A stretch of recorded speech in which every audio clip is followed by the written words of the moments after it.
Ah, roguelikes. The combination of frustration and roll of the dice chance you must endure throughout the great dungeon crawling genre of gaming is enough to make you scream in anger at one point and marvel at your progress hours later.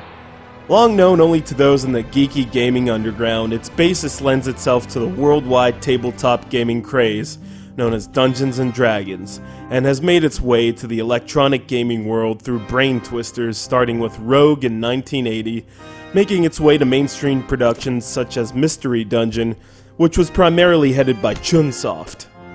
Well, another spawn of the roguelike genre has made its way onto Steam, called Dungeons of Dreadmore, created by Gaslamp Games, based in Victoria, British Columbia.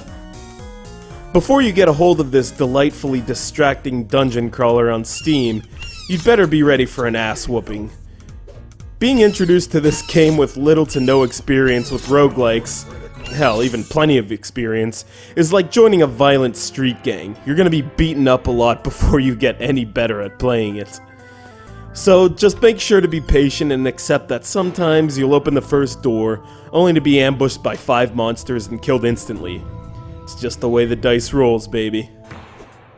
You'll assume control of a hero that has eyebrows like Susan Boyle and get to work trying to put a stop to the evil lich known as DREDMOR that has broken his magical bondings deep below the surface of the earth. But in all reality, if you're trying to go that far, chances are that you're going to be disappointed.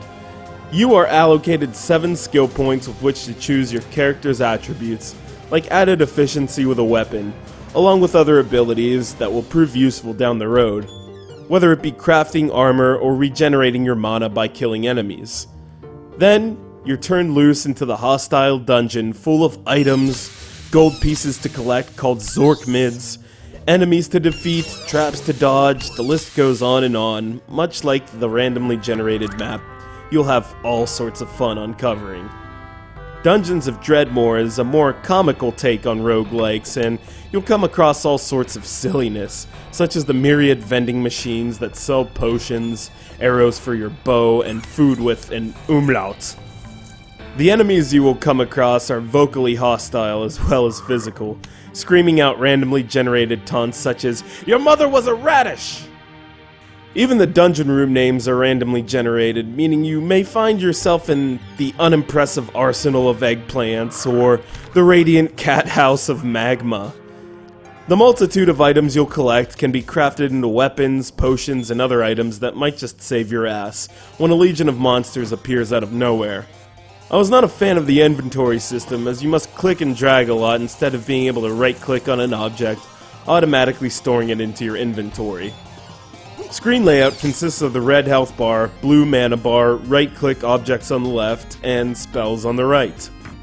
Much like any RTS or even MMOs, you'll be hitting number keys to fight, cast spells, use objects in certain places, and otherwise execute basic functions. If this sounds like a lot to learn, check out the tutorial before you start questing so that you'll at least somewhat know what to expect before you tackle this indie dungeon crawler that is becoming increasingly popular among the Steam community.